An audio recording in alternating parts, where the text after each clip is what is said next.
Hey, thank you for everybody for attending the session. I'm Jeff Moss, and I'll be navigating these waters of the Talking Head session.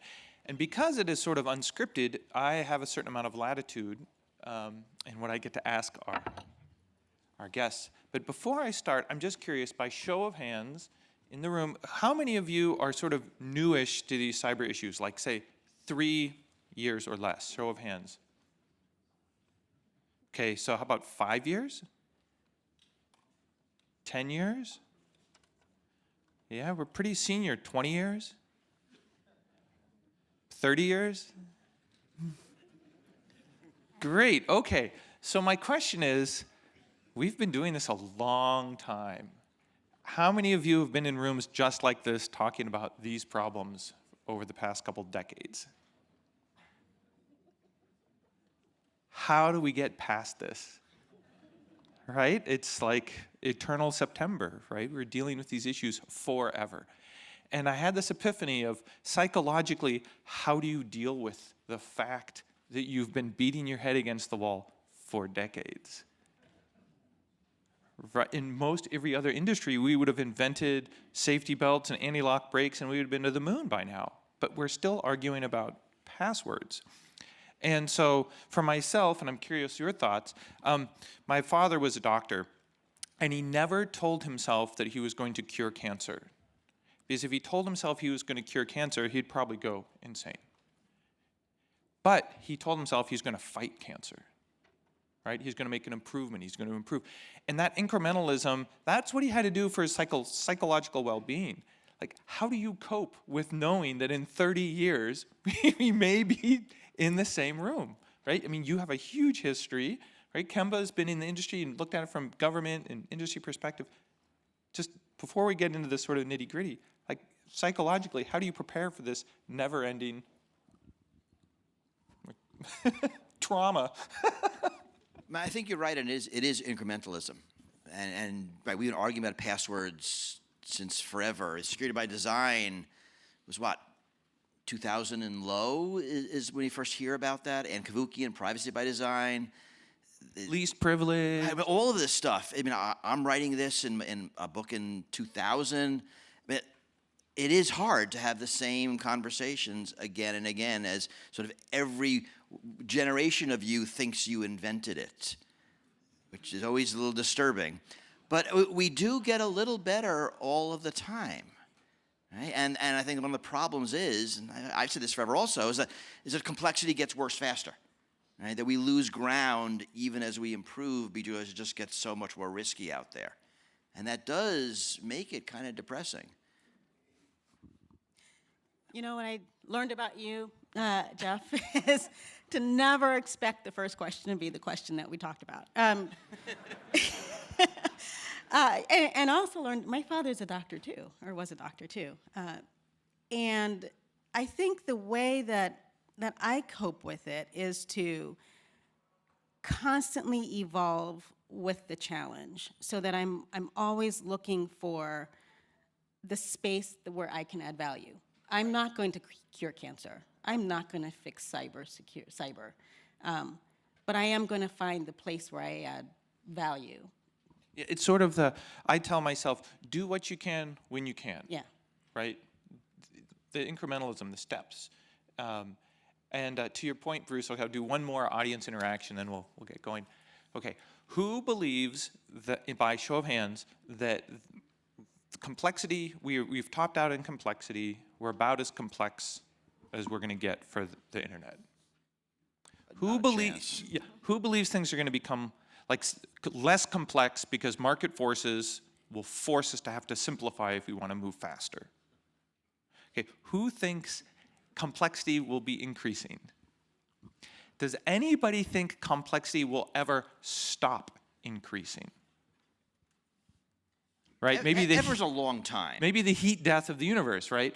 Right. So here we are in a forever increasingly complex environment, and we know complex systems fail in unpredictable ways. So therefore, we have to be emotionally okay in seeing things fail and maybe never being able to explain why. Right? That's going to be hard for you regulators. Sorry, I can't tell you why it failed. It's hyper complex, and we could spend all of our budget trying to figure out why it failed, right? So you're going to have to be okay with a certain amount of unexplainable failure. How do you regulate? How do you tell your customer? How do you write about it without just throwing your hands up? But we do manage to regulate complexes, and I'll think of them in stages of four. We have simple systems, complicated systems, complex systems, and chaotic systems, and we tend to regulate one with the one simpler, right? So we'll regulate complex systems with complicated systems, and we try to regulate chaotic systems like we can with complex systems. It does mostly work, and we do okay. And here, perfect can't be the enemy of the good. You'll never get the perfect regulation.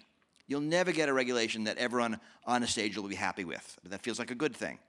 We just have to try, and here agility matters a lot. If we want to deal with complex systems or chaotic systems, we have to be agile. We cannot pass. You hear about the EU AI Act. They tell me this is our one time in 10 years to do this. That can't be right. It will not work if the EU AI Act has to survive good for 10 years. It's not. You'll get a week. It's going to be that hard. It might even already be outdated. Yeah, so, I was in the government for a long time, and regulatory harmonization is something I talked about. Standards harmonization is something I talked about. We hosted from the White House Executive Forum and brought CEOs and helped them understand that it's their burden, et cetera. But the thing that shocked me was the one time that we brought in a VC as part of the Executive Forum. And one of the things I learned was that if you are going to be serious about security by design, you have to start at the beginning. You have to influence those that are innovating. You have to make sure that that security exists in the framework early on. And so regulators can't do it by themselves.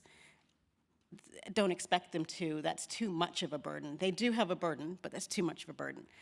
We need to get, for my purposes, the investment community involved in security. We need to influence companies that are building new technologies that will impact us all at some point to, in their own companies, follow the NIST cybersecurity framework, in their own companies follow the AI risk management framework, to follow best practices, to follow the law, to not build things that are intended to harm people.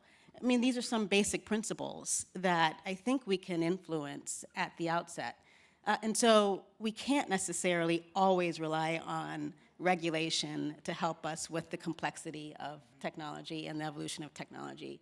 We have to figure out a way to get from first to market so that secure to market is also quick, so that we close that delta between first to market and secure to market. So I think we need to be a little bit more creative, a little bit more agile than just talking about, and these are important conversations to have at every conference, regulation and standards, but we need to be a little bit more creative about it. We're complex thinkers. We can get after this problem. So there's a saying I like to repeat, which is that internet problems are global problems. And so no one country is going to solve an internet problem, right? We're too interconnected. Manufacturer in China has a problem. It's being imported in Europe. It's deployed. So all of our good intentions, all of our community building, we have to also talk to people maybe we don't want to talk to. We have to build relationships maybe into communities that we're uncomfortable with. We have to build bridges, right? And so in sort of the internet problems are global problems. What do you think of as sort of the challenges and the opportunities? For me, the opportunities are diversity of perspective, right? The challenges are, well, if you're in conflict politically, maybe your manufacturers don't feel like talking or sharing threat intel. There's a way that the international nature actually helps in going it alone. So GDPR passed in Europe. I was working for IBM at the time. And IBM said, as a matter of corporate policy, we're going to implement GDPR worldwide because that is easier than figuring out who a European was. California has an IoT security law. It's not very good, but one of the things it mandates is no default passwords. I guarantee you the thermostat maker doesn't have one version of the product for California and one for everybody else.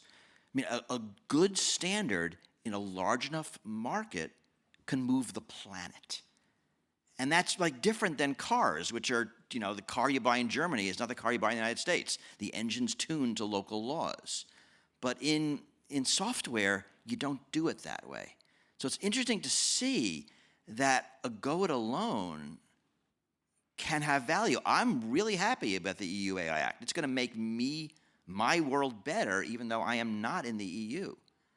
So you have both. You need national cooperation, but if someone big enough goes it alone and does it well, it matters. I think one of the opportunities, you asked about opportunities and challenges about being it global. I think I agree. One of the opportunities is that it promotes diversity in this space, that we have to have that. One of the challenges is that, you've heard me say this before, technology carries with it the values of people. And so you have to really try to understand the values that this global system reflects in order to be able to solve some of the biggest problems.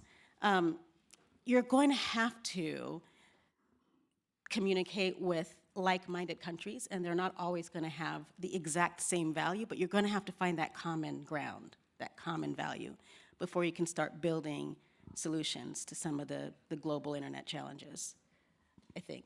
So one of the things that has always bothered me, because we end up talking in circles, you know, for decades, is that you have to buy some mitigation product for your desktop to solve a problem that is the manufacturer's problem, right? So there's a whole secondary market of we're buying products to fix problems in the products we already own. And it's also, it's just computers. I mean, I always think of it as, you know, you buy a car and they say, well, we don't have any brakes in this car, but you kind of need some. It'd be a good idea. And there are a lot of aftermarket companies that sell brakes. You should buy some like before you get in it, because otherwise it'd be an unsafe car. But we don't sell brakes. Don't be ridiculous. That's their job. This would never. If you want to drive the car out of your driveway, you're going to need all of these aftermarket security and safety products that we don't. I mean, it's all bundled in the car. Now, I think some of that is the nascence of our industry, which was moving fast, the complexity of it. But, you know, as these things became consumer products, they didn't have the liability, they didn't have that same way of thinking. Then of course we're not going to sell you a car without these safety measures. And I don't know how we fix that. I'm a big fan of liabilities. I think that will make a big difference here. I sort of want... We've been saying that for decades. We've been saying that for decades, and yet the Biden administration is now looking at it again. And I think they think they just invented it, and it's, you know, all kind of cool. You know, there is going to be some liability regime that's going to make sense. We got to figure out how to do it. So the thing I think that's changed is, and I'm curious your thoughts from maybe a policy standpoint, is I feel like those closest to the problem, meaning the manufacturer have the greatest responsibility to fix it. If I'm 3 steps away as an end user, why is it my problem? If I'm the middleware maker, why is it my problem? It's the manufacturer's problem. And so anything I think we can do to force them to acknowledge it's their responsibility. One update from Microsoft fixes millions of man hours of everybody else having to patch or respond, right? Well, yeah, and that's, yeah, Bruce, I say we, I was a part of the Biden administration. And you're right, the Biden administration didn't invent liability. And it's a part of our strategy. And it's great. And it's great. Brilliant. But what is new, not a lot of the policy choices in the strategy aren't new, but what is new is that shift in responsibility, articulating that there is a responsibility for those that are most resourced to buy down cybersecurity risk. That is square that is the new innovative approach. The new innovative approach was let's figure out what we want from cyber, and then provide policy solutions to it. The thing that was really brand new about it was we brought everybody under the tent so that it wasn't just the end user and it wasn't just the manufacturer, it was also the integrator, software developer, it's civil society, it's all of it. We got everybody to agree to common ground. We got the Chamber of Commerce to agree that it is the enterprise's responsibility. We got everybody to agree, yeah, we might have to actually try software liability regimes. I think that also the other change seems to be that we're starting to say it's no longer like the CISO's problem. Yeah. Risk tolerance is set at the CEO and the board level, and it flows downhill. And it's ridiculous if you're going to go sue the CISO of a company for not employing some security control where if Mark Zuckerberg wants to move fast and break things, it doesn't matter how security-minded your CISO is. You're going to move fast and break things, you're going to find a new job. And so until you impact that, right, the top leadership, executives, I think you're not. I mean, it's really just, it's a CEO that can unplug a business unit and take that hit so that the CISO can fix something, right? It's not the CISO that's going to be able to go to the business unit and say unplug and endure a loss. It's really the CEO's responsibility, and that was really what the work we did in the White House was all about. But finding where we could have the most leverage and then deploying solutions that make sense there. So like the integrator, for example, if we're thinking about cars, it's the integrator that really has the liability along with the manufacturer, not the person that's in the car putting on the seatbelt. That person is responsible for not texting while driving, full stop, right? And this is not security. This is a conversation about economics. Yeah. This is incentives, right? The notion that the entity who has the ability to fix the problem should be responsible for the problem. That seems to make a lot of sense. And how do you move those incentives? If we can move the whole point of I think of regulation is to move the incentives. You move the incentives properly, and the market figures out the solutions. You get the incentives wrong, and whatever solutions the market comes up with will never be implemented. So to me, the more we do economics, unless we do cybersecurity, the better we're going to get our security outcomes. I think that's right, and even from the investment point of view, which I represent now, which is not far from the government point of view, is that if you don't have a sustainable technology that people can't use safely, then your investment goes south, right? So there are some other opportunities for leveraging incentives we need regulation, we need the government to be a part of it, but there are opportunities like, why don't we have like-minded investors come together and have a set of principles and commitments? We move a little faster sometimes than government does. It's shifting that responsibility is key, I think, to the challenges that we're facing. And one of the people up here, the previous panel, sitting like right there, said something which I know, and it's really important, that most people think that regulations give them more protections than they actually do. So we are in like the weird position here where perception is ahead of reality and not behind it. And how do we as a community make that true? They believe it's true, they're acting like it's true, but it's not. And some of the principles mentioned, again, the previous panel, that the device should be secure, that it shouldn't spy on you. Right? That was an odd one to hear. I mean, I'm looking at that list of companies, and there's a few that their business model is your toothbrush spies on you. Right? That is how they make their money. And how are we going to have to figure out how to have an ecosystem where that's the good okay. spine and the bad spine. I mean, the way I think of it is everybody wants you to have security except from them. And whether it is Google or the U.S. government and everybody in between, they all want you to have security as long as they can spy on you and no one else can. Yeah, it's the no bus, right? Nobody but us. But the one thing that I find refreshing is, remember a few years ago, we were going to information share our way out of all of our problems. Oh yeah, that worked out. Yeah, I'm just glad we've moved beyond the information It's sharing. like nails on a chalkboard. Well, I have this comment on here. It says, we are not going to collaborate our way out of security problems. It's like, well, collaboration will probably help, but information share? So we had a few examples of that. I mean, remember the cyber NTSB? The idea that there would be a government agency that would investigate and issue public reports on major cyber attacks, just like they do after airplane crashes. And that would be a body of knowledge that we could all learn from. I think it's a really interesting idea. There's a lot of ways to do that right, and we've never really gotten there. All the information sharing in the United States seem to be, we want to receive but not give. So that's not the way sharing works. You learned that in kindergarten. But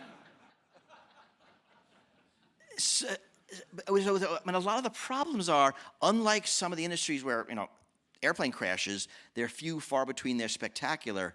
Cyber attacks happen every day.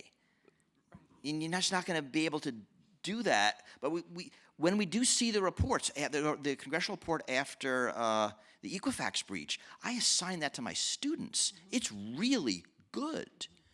And those are valuable.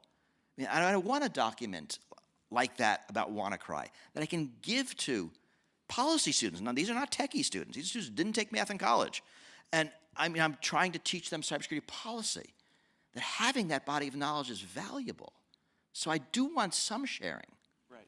Well, I think information sharing itself has evolved, probably not enough, but it's more about intimacy, so that those that are infected by those that are victims and those that are helping to solve the problem are actually working together to figure out what the problem is and figure out what the solutions are.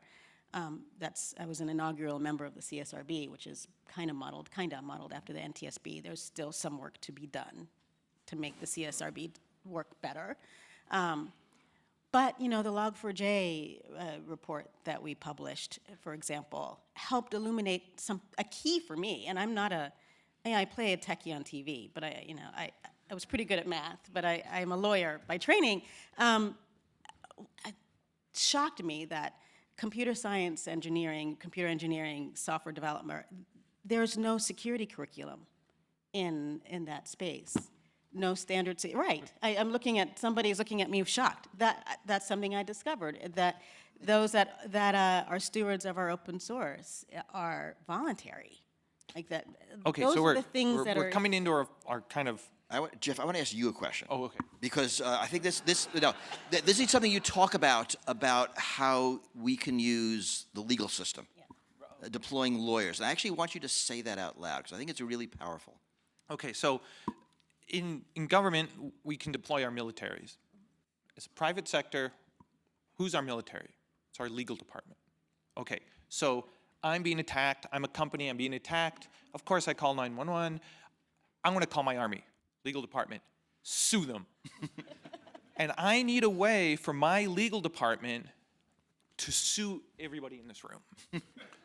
Because what's going to happen is, and I was telling Bruce this story, I was at this norms conference, and we're on a panel just like this, and they said, everybody on the panel, what is your craziest idea? And they're like, all these, and I'm like, sue everybody. It's like, well, if we don't exercise, if my legal team doesn't get exercise out there and sue people and create rules and force judges to think about it and force somebody on the other side to respond and force the other company to, if we don't do that, why do I have an army, my legal team? What are they even for? Right? And everybody in the audience was like, whoa, that's too radical. I was like, and I've been pitching this idea for over 25 years. So it's not getting a lot of traction, but I don't think relying on the military is the solution. I think you need a civil response. And this is a form of regulation. I mean, the legal system is actually really good at, But it's over exercise time, that legal right, yeah. defining what the complex problems are on the solutions and who has responsibility and how it works, partial liability. We can do this. This is how we deal with complex systems. It is adaptive, it is agile, it is everything we want. It is parallelizable. It's kind of everything we want here. well, being the lawyer on the Wait, we're panel, running out of time, and I've got a question. I gotta say this, being the lawyer on the panel though, and I love the idea that I'm fighting but the legal system, as great as it can be, cannot sometimes keep up with technology. Oh, they'll learn. Right? Yeah. Oh, yeah. I know.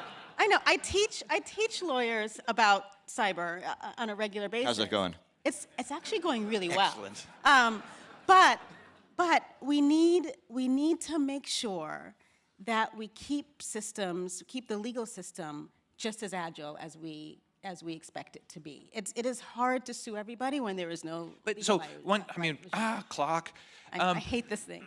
But we have acceptable use policies. Great, I'll de-peer someone because they're sending too much spam, and they'll sue me, and we'll fight it out, and we'll figure out, can I de-peer you because you're polluting the network? Like, I don't have to go to the FBI. Right, Like, there's some civil remedies that we can exercise that we never really exercise. Okay, last question. We're ready. This is fascinating to me. You've got a Microsoft, let's say. You've got a cloud provider. You've got Azure. They've got multi-tenant customers on there. Russia invades Ukraine. Russia starts attacking some of the customers on Microsoft's cloud. So now it's essentially Microsoft versus Russia, fighting on Microsoft's terrain in their cloud. Right? That's not necessarily how we envisioned cyber war to happen. But who are you going to bet on, Russia or Microsoft? Right? Microsoft is now in the fight. Okay. Put that in your business model, right? Elaborate. I mean, in the 15 seconds remaining, we are seeing repeatedly companies in national foreign policy arenas, whether it's Elon Musk's satellite company in the Ukraine, or it is some water treatment plant in the United States versus the government of China, which is totally not a fair fight. That we are seeing a lot of private actors doing international warfare, conflict, and this is hard for countries where there's this great separation between government and corporations. This has been brewing for a long time, and it's going to keep happening, and we have a lot of troubles. And again, it's economics. I mean, how do I convince a water treatment plant to deal with those externalities? It's not going to be in their business plan because it shouldn't be.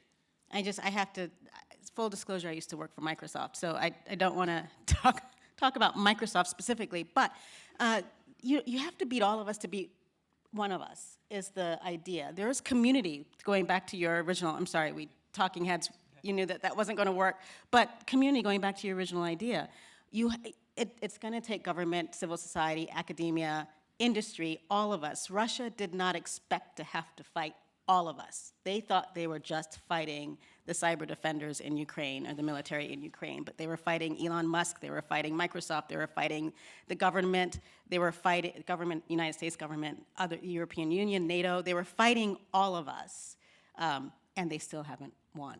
Okay, and so I will take my red card with a badge of honor. And thank you very much. You've been a fantastic audience.